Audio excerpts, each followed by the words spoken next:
বন্ধুরা স্বাগতম।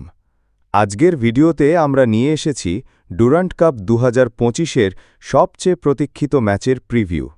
হ্যাঁ, ঠিকই ধরেছেন, Kolkata derby, Mohun Bagan super giant বনাম East Bengal FC. Match details. এই ম্যাচ অনুষ্ঠিত হবে 17ই আগস্ট সন্ধ্যা 7টায় কলকাতার সল্ট লেক স্টেডিয়ামে। ভারতীয় ফুটবলের দুই ঐতিহাসিক প্রতিদ্বন্দ্বী এবার মুখোমুখি হতে চলেছে কোয়ার্টার ফাইনালে। মোহনবাগান আপডেট। প্রথমে আসি মোহনবাগান সুপার জায়ান্টের দিকে। তারা গ্রুপ পর্বে 3 ম্যাচেই জয় পেয়েছে এবং দুর্দান্ত ছন্দে রয়েছে। লিস্টন কোলাকো, জেসন কামিংসের মতো আক্রমণ ভাগের তারকারা এখন দলের প্রধান ভরসা। তবে ইনজুরির কারণে মনভীর সিং ও কিয়ান নাসিরি বাইরে, আর টম অ্যালড্রেডের খেলা অনিশ্চিত। তবুও তাদের স্কোয়াড যথেষ্ট শক্তিশালী। সম্ভাব্য line up: Mohun Bagan super giant. গোলপোস্টে বিশাল কায়েত, ডিফেন্সে টেকচাম অভিষেক সিং, অ্যালবার্টো রোড্রিগেজ, আশিস রায় ও টম অ্যালরিদ। মিডফিল্ডে থাকবেন দীপক তাংরি, আনিরুদ্ধ থাপা, শাহলা আব্দুস সামাদ, আর আক্রমণে লিস্টন কোলাকো, জিমি ম্যাকলারেন এবং Jason Cummings. East Bengal update. এবার আসি ইস্ট বেঙ্গল এফসির দিকে। তারাও গ্রুপ পর্বে অপরাজিত থেকে এসেছে।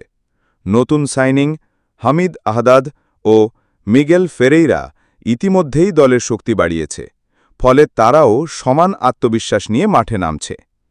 সম্ভাব্য line up: East Bengal FC. গোলপোস্টে প্রভুসুখান সিং গিল, ডিফেন্সে আনোয়ার আলী, কেভিন সিবিলে ও মোহাম্মদ রাকিব।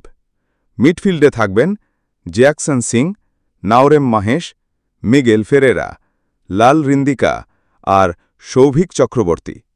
সামনে আক্রমণ ভাগে থাকবেন বিপিন সিং ও হামিদ আহদাদ।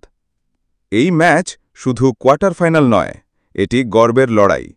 কলকাতা ডার্বির ইতিহাসে এখনও পর্যন্ত 400-রও বেশি ম্যাচ হয়েছে। ইস্টবেঙ্গল সামান্য এগিয়ে আছে জয় সংখ্যায়, তবে মোহনবাগানও সমান তালে লড়াই করে এসেছে। ম্যাচের মূল চাবিকাঠি হবে বাগানের আক্রমণ কতটা কার্যকর হয় আর ইস্টবেঙ্গলের নতুন ফরওয়ার্ডরা কতটা প্রভাব ফেলতে পারে। দুই দলের গোলকিপারদের পারফরম্যান্সও নির্ধারণ করে দিতে পারে ম্যাচের ভাগ্য। এই ম্যাচ সরাসরি দেখা যাবে সোনি 10 স্পোর্টস নেটওয়ার্কে, আর অনলাইনে স্ট্রিম হবে সোনি লিভ অ্যাপে। তাহলে বন্ধুরা, আপনারা কাকে ফেভারিট মনে করছেন, মোহনবাগান নাকি ইস্টবেঙ্গল? কমেন্টে জানাতে ভুলবেন না। ভিডিওটি ভালো লাগলে লাইক দিন, চ্যানেল সাবস্ক্রাইব করুন আর নতুন আপডেট মিস না করতে পাশে থাকা বেল আইকন প্রেস করুন।